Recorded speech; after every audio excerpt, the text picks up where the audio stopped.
बिस्मिल्लाहिर्रहमानिर्रहीम। अस्सलाम वालेकुम व्यूवर्स, आज हम लेकर आए हैं चॉकलेट केक आइसक्रीम। एक बहुत रीज़नेबल और कॉस्ट इफ़ेक्टिव वे से ये बनती है और ये बहुत टेस्टी भी बनेगी और आपको ज़रूर पसंद आएगी। वीडियो को प्लीज़ एंड तक ज़रूर देखिएगा। इसी तरह की अमेजिंग वीडियोस के लिए हमारे चैनल को सब्सक्राइब ज़रूर कीजिएगा और बेल आइकन को प्लीज़ ज़रूर क्लिक कीजिएगा। वीडियो को प्लीज़ लाइक और शेयर करना मत भूलिएगा। आइए तो हम शुरू करते हैं इसका पहला स्टेप। ये हमने 3 अंडे लिए हैं, इसको हम एग बीटर में बीट करेंगे।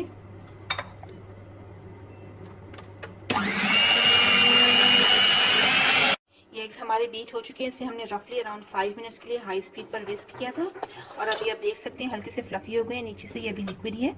इस स्टेज पर अब हम यहाँ पर डाल देंगे इसके अंदर 80 ml वेजिटेबल ऑयल, कोई सा भी आप ले सकते हैं, ये मैटर नहीं करता। और यहाँ पे हमने लिया है 275 ml, यानी कि ये बनता है 1.5 कप ऑफ मिल्क। हमने ये बेटी क्रॉकर का super moist chocolate milk cake इस्तेमाल किया है।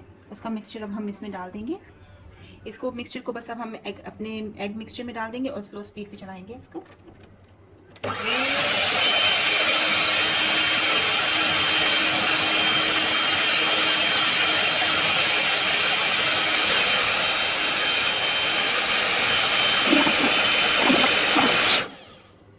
ये सारी इंग्रेडिएंट्स अच्छे से मिक्स हो गई हैं, इसको हमने ऑफ कर दिया। हमारा ये मिक्सचर रेडी है। अब हमने एक केक पैन को लाइन करके उसमें ये मिक्सचर डालना है। यहाँ पे आपको मैं एक बात बताती चलूँ, आप कोई भी केक मिक्स इस्तेमाल कर सकते हैं। मैंने बेटी क्रॉकर का यूज़ किया है, कैंटन का भी आता है और भी हैं। ये टोटल 500 ग्राम्स का बॉक्स था। उसके इंस्ट्रक्शंस को फॉलो करते हुए इसमें मैंने सारे इंग्रेडिएंट्स डाले हैं।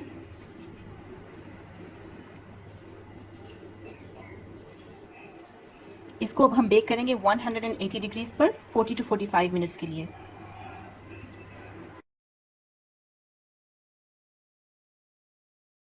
जब तक हमारा केक बेक हो रहा है तब तक हम इसकी आइसक्रीम बना लेंगे।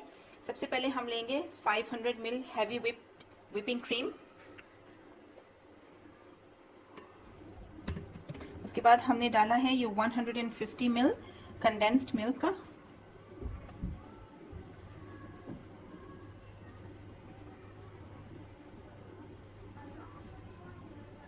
अब हम इसे विस्क करेंगे जब तक ये 1/3 अपनी क्वांटिटी से डबल नहीं हो जाता।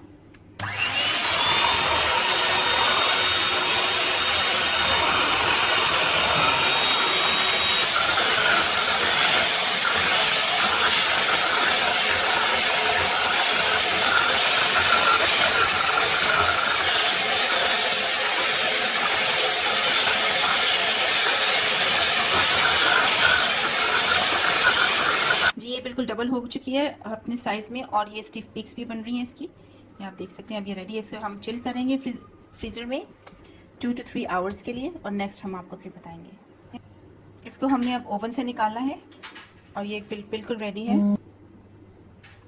ये देखिए ये पूरी क्रीम स्टिक निकली है। इसको अब हम ठंडा करेंगे।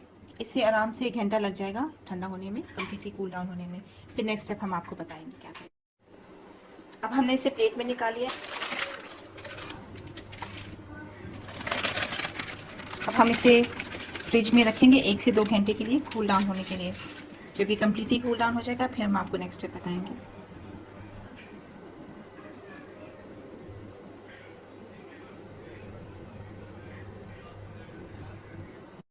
जी तो हमारा केक पूरी तरह से ठंडा हो चुका है। अब हम इसे हाफ में काट लेंगे।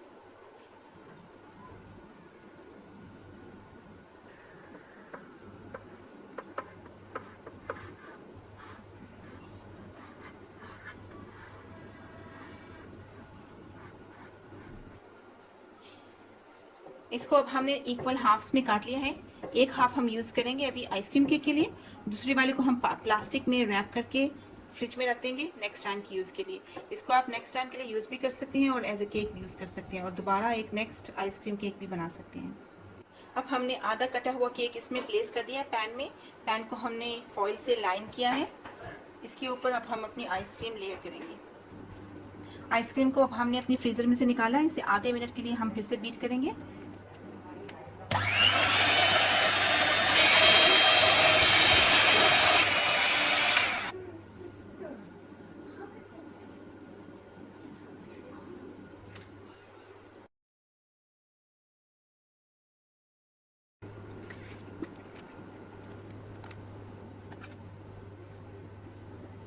इसको अब हम फ्रीज़र में रखेंगे, ओवरनाइट फ्रीज़ करेंगे और फिर हम आपको बताएंगे आगे क्या करना है। अब हम केक की टॉपिंग तैयार कर लेते हैं। सबसे पहले हमने लिया है 1 कप व्हिप्ड क्रीम। इसमें हम डालेंगे 1.5 टेबल स्पून कैस्टर शुगर की या आइसिंग शुगर, कोई सी भी आप ले सकते हैं, ये मैटर नहीं करता।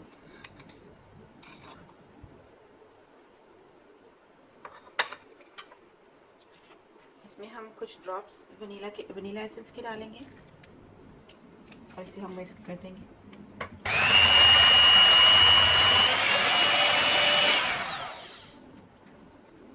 इसमें अब हमने इसको हमने कोन में फिल कर लेना है।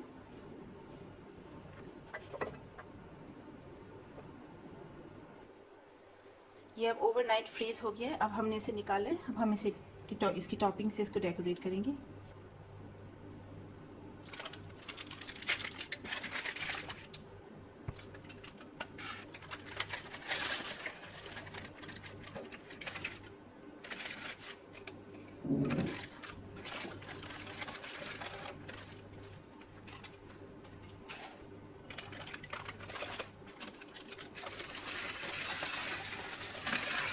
इसको अब हम सबसे पहले चॉकलेट सिरप से डेकोरेट करेंगे, या आप कोई सा भी सिरप ले सकते हैं।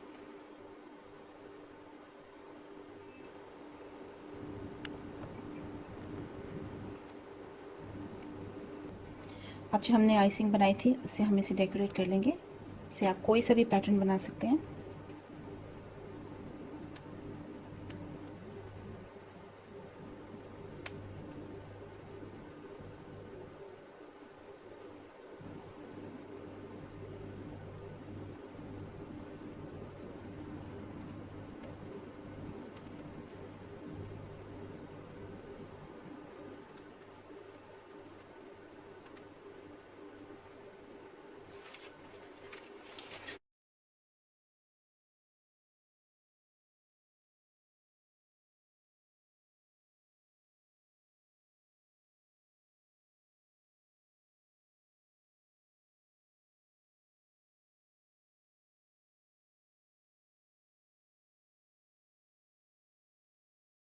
पर आप आमंड्स डाल सकते हैं थोड़े से।